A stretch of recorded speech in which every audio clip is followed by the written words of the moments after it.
On my wedding day, I walked into the reception hall and the first thing I saw was the wrong cake. Let me tell you about the roses. In my family, the wedding cake has always been a rose cake, not just decorated with flowers on the outside, but actually flavored with rosewater, filled with rose cream, covered in real dried petals and handmade sugar roses on every tier. My grandmother made it for my parents' wedding. My aunt made it for my cousin's wedding. And for as long as I can remember, I knew that when my day came, there would be a rose cake on the table. It wasn't just a dessert. It was the most visible, most beautiful way of saying, this family is here, this love is real, this day belongs to us. My name is Claire. And I want to tell you about the best and worst day of my life, because those two things happened on the exact same day, and I'm still not entirely sure how to separate them. I married James in April, on a Saturday that started out absolutely perfect. We had been planning the wedding for 14 months and I had put more of myself into it than I want to admit, the venue, the flowers, the dress, every single detail chosen with care and with love and with this very specific vision of what I wanted the day to feel like. The theme was floral, entirely floral, because flowers have always meant something to me. My mother's garden. My grandmother's kitchen smelling like rosewater on Sunday mornings. The bouquet James gave me on our third date that I dried and kept in a glass jar on my windowsill for 2 years before he proposed. Flowers, for me, were never just decoration. They were memory. They were family. They were home. The rose cake was the centerpiece of all of it. I had spoken to the baker 8 months before the wedding. I had brought her my grandmother's recipe, written in pencil on an old index card with a small coffee stain in the corner that I will never throw away. We had done a tasting. We had chosen the design together, 3 tiers, ivory fondant, cascading sugar roses in blush and cream, real dried petals pressed into the lower tier. It was going to be breathtaking. I had seen the sketches and I had cried a little in the bakery and the baker had handed me a tissue and said, "Don't worry. It's going to be exactly right." James's mother, Margaret, had been a complicated presence throughout the entire planning process. I want to be fair to her because she is not a villain, she is a woman who loves her son enormously and who had very specific ideas about what his wedding should look like, and the problem was that most of those ideas were different from mine. There were small battles along the way, the guest list, the seating arrangement, the choice of venue. Nothing catastrophic. Nothing that couldn't be smoothed over with patience and careful conversation. James was always good about stepping in when things got tense and I appreciated that about him more than I ever told him. But the cake was never a point of conflict. I had told Margaret about the rose cake early on, in one of our first planning conversations, and she had smiled and nodded and said it sounded lovely. I had no reason to think otherwise. The cake was handled, the baker was booked, the design was set. I considered it the one thing I didn't have to worry about. I should have worried. The morning of the wedding was everything I had dreamed. Hair and makeup with my mother and my 2 best friends in a suite that smelled like fresh flowers and coffee. My dress, simple, ivory, with a long train that I had been thinking about since I was about 12 years old. My father crying when he saw me and then immediately pretending he wasn't. The ceremony itself was in a small church covered in white and blush florals, and when I walked down the aisle toward James and saw his face I forgot, for a little while, that anything in the world existed except that moment. The reception was at a restored estate about 20 minutes from the church.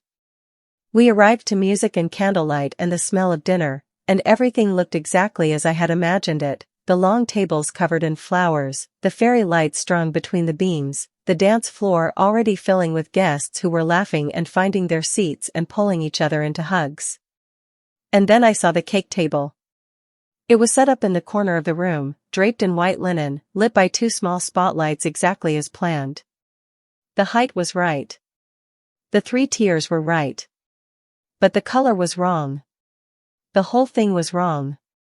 Instead of ivory and blush and cascading sugar roses, there was a dark, glossy, chocolate cake, beautifully made, professionally decorated, with chocolate flowers and gold leaf detail that looked expensive and careful and completely, utterly wrong. I stopped walking. My mother, who was right behind me, walked into my back and then looked past me and went very quiet. "Claire," she said. Just my name. In that tone that mothers use when they don't want to say the thing they're thinking. I stood there in the entrance of my own wedding reception, in my dress, with my bouquet still in my hands, and I looked at that chocolate cake and felt something drop out of the bottom of my stomach. Around me the room was bright and full and beautiful, and my guests were starting to notice that the bride had arrived, and people were smiling and raising their glasses, and somewhere across the room James was laughing at something someone had said, and I stood completely still and thought, where is my cake? Where are my roses? Where is my grandmother's recipe? I put a smile on my face because it was my wedding and there were 120 people in that room and I was not going to fall apart in the doorway.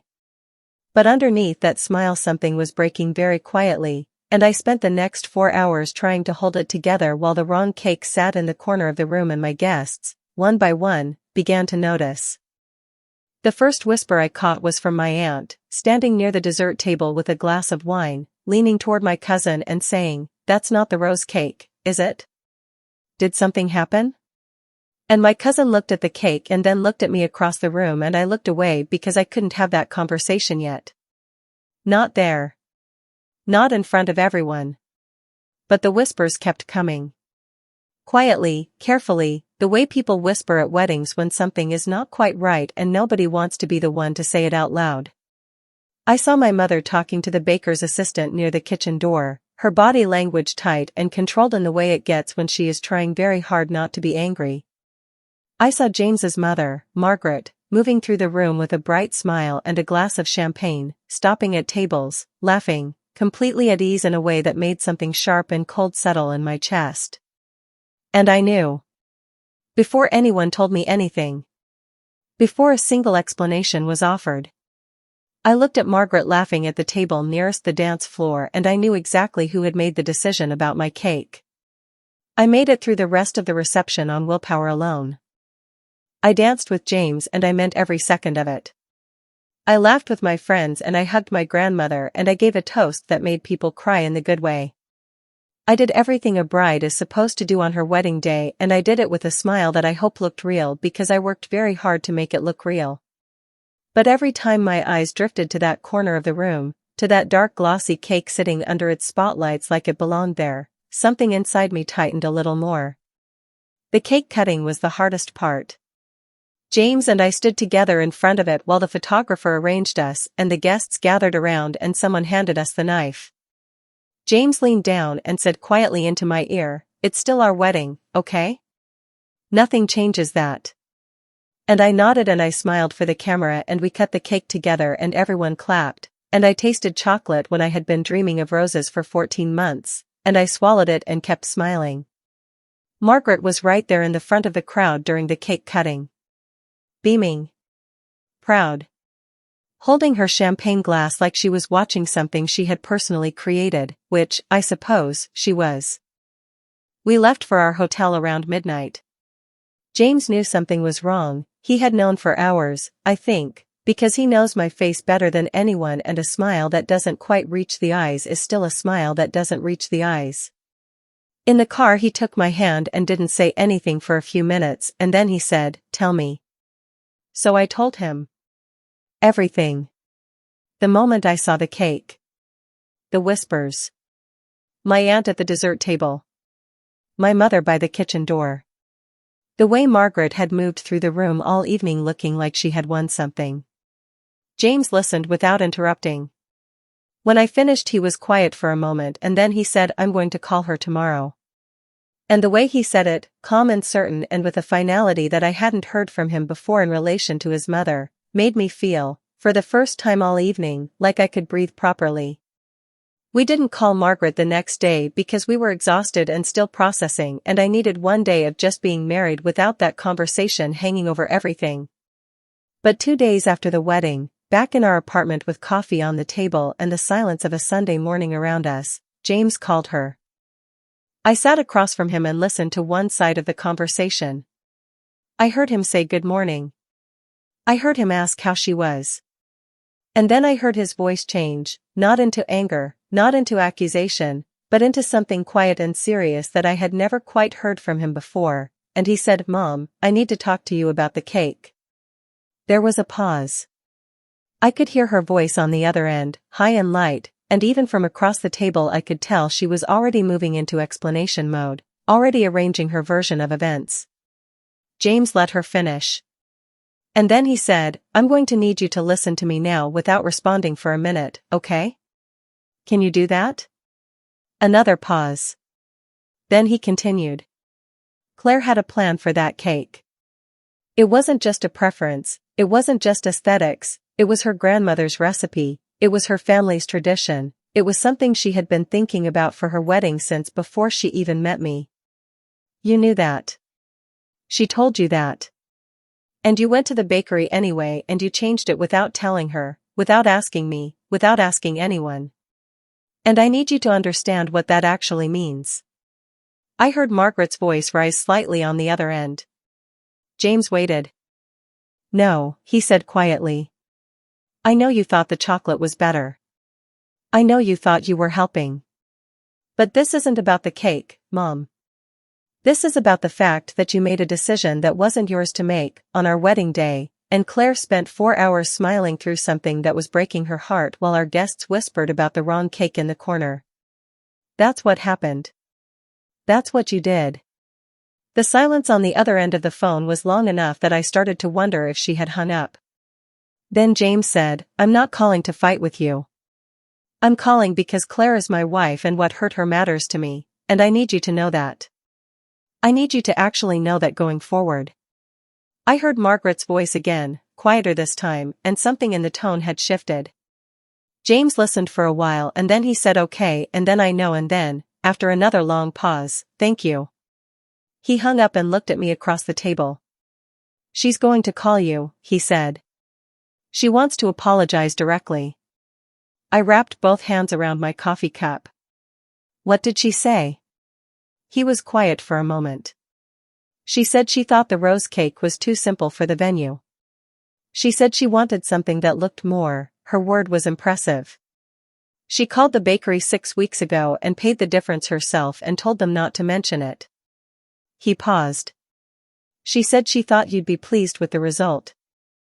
Something about that last sentence hit differently than everything else. Not because it was a good excuse, it wasn't, and we both knew it. But because it was so completely, so perfectly Margaret. The absolute certainty that her version of things was better. The genuine incomprehension that anyone could see it differently. My phone rang 20 minutes later. I almost didn't answer. But James was watching me with that calm, steady look he has when he believes I'm capable of something hard, so I picked up. Margaret's voice was different from the night of the wedding. Smaller. Less certain. She said my name and then she said, "I owe you an apology and I want to give you a real one, not an excuse dressed up as an apology." I didn't say anything. I let her talk. "What I did was wrong," she said. "I told myself I was helping and I wasn't. I was controlling something that wasn't mine to control and I did it on the most important day of your life and I am sorry, Claire. I am genuinely sorry." I sat with that for a moment. Outside the window the Sunday morning was gray and quiet and somewhere in the building someone was making breakfast and I could smell it faintly through the walls. "That cake had my grandmother's recipe in it," I said finally. "She passed away 3 years ago and she never got to see me get married. That cake was the way I was going to have her there with me." The silence on Margaret's end was absolute. "I didn't know that," she whispered. "I know you didn't," I said. "But that's exactly the point. You made a decision without knowing everything it meant. And that's what I need you to understand, not just for this, but going forward. This is our life. James and mine. And we need you in it, but we need you in it differently than you were on Saturday." She was crying by the end. I could hear it in her breathing even though she was trying to hide it, which was, I realized, something she and James had in common, that particular way of crying quietly as if emotion is something slightly embarrassing. "I understand," she said finally. "I hear you." James was leaning in the kitchen doorway when I hung up, watching me with his coffee in his hand. Okay, he said. I looked at him, this man I had married 2 days ago, this man who had called his mother and said the hard thing and meant every word of it, and I felt something settle in my chest that had been unsettled since the moment I walked into that reception hall and saw the wrong cake. We're okay, I said. He crossed the room and handed me his coffee and sat down next to me and put his arm around my shoulders, and we sat like that in the quiet Sunday morning, and neither of us said anything else, and that was exactly enough.